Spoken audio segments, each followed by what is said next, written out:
What's going on, guys? Welcome back to the channel. Thanks for checking out this video. If you can like this video and subscribe to the channel, it would be greatly appreciated. This is Larry Poteat Jr. I'm your real estate agent as well as your personal finance consultant.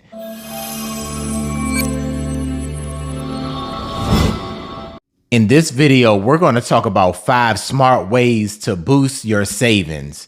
That's right, we're talking about budgeting and savings today. The first way to boost your savings would be to do savings challenges. If you've seen previous videos, last month in the month of September, we did a savings challenge of $1,000. From Monday to Friday, we were saving $30 a day. And over the weekends from Saturday to Sunday, we were saving $50. So that meant during the week, we were saving a total of $600. And over the weekend, we were saving $400. So that meant that it would be a grand total of $1,000. And so that was a great way to save $1,000, or even developing the habit. Remember, we have 3 words for this year that we're focusing on. That is being disciplined, being consistent, and being accountable. Throughout that challenge, that allowed us to be more disciplined, to be consistent in our saving habits and being accountable to one another. So that was very beneficial. And it was great to hear feedback from my clients and from other individuals who were in the challenge. Even if they weren't able to save $1,000, they were able to save more than they were able to in previous months. And so that's what it was all about. And so that was step 1 of a way to boost your savings. Step 2 would be automation. Remember, when it comes to budgeting, we have our income, which is the money that's coming inside of the household, versus our expenses, which is the money that is going outside of the household. In this case, we know our rent, mortgage, car payments, things of that sort. We know we're spending money on that. But another thing we're spending money on is our savings, and we have to treat our savings as an expense. And so step 2, or another way to make sure that we're saving, is to automate, is to make sure we have that expense, which is savings. And so we're going to automate our checking account to make sure that we transfer it to our savings account.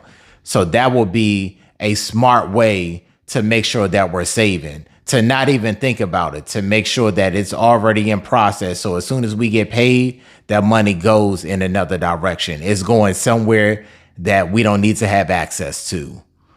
Another way, which is the third way, would be sometimes your employer will allow you to break up your paycheck. And so instead of 100% going into one particular account, you can have a certain portion going to a savings account. It can go directly there, so you don't have to do any work. That money is already broken up, and really you forget about it. You get majority of your paycheck, the other portion goes into that savings account. So that's a way not even to think about that particular process. And so keep that in mind as well, especially when you start a new position. And even if you are currently with a certain employer, you can ask about those benefits and see if it's something that you can look into and hopefully execute. A fourth way to boost your savings would be, there are various credit cards or debit cards where if you make a purchase, if you round up that difference, for example, if you pay $100.50 for an item, to get to $101, there's a difference of 50 cents. And so if you round up, that 50 cents can go into a bank account. So every time you do a purchase, if you round up, you're able to put that difference into a savings account.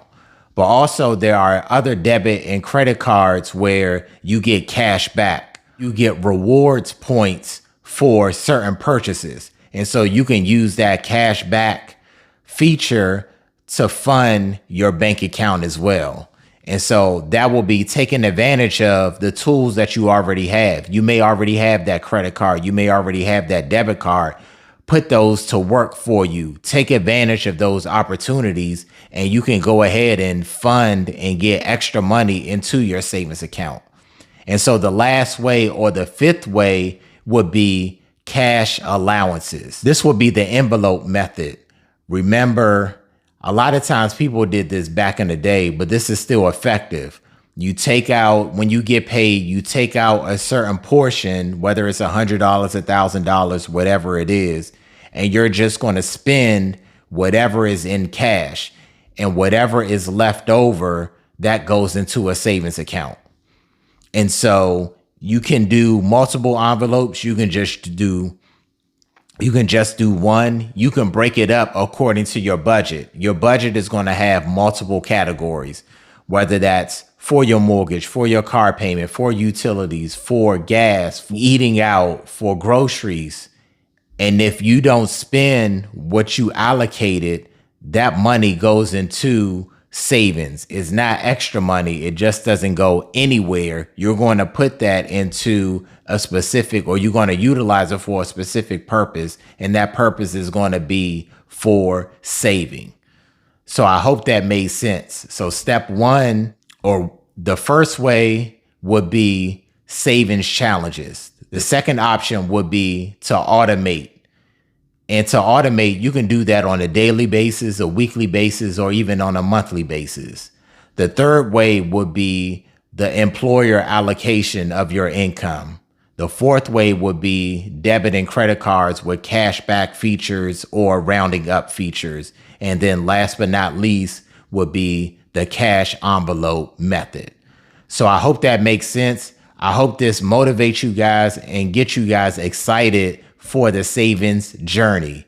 So I hope you guys will continue to rock with me, continue to follow my videos. For more information on our BSI challenge, I focus on budgeting, I focus on saving, and I focus on investing. Remember, I do challenges throughout the year. So there will be budgeting challenges, there will be savings challenges, and there will also be challenges in reference to investing. Thanks again for checking out this video. God bless.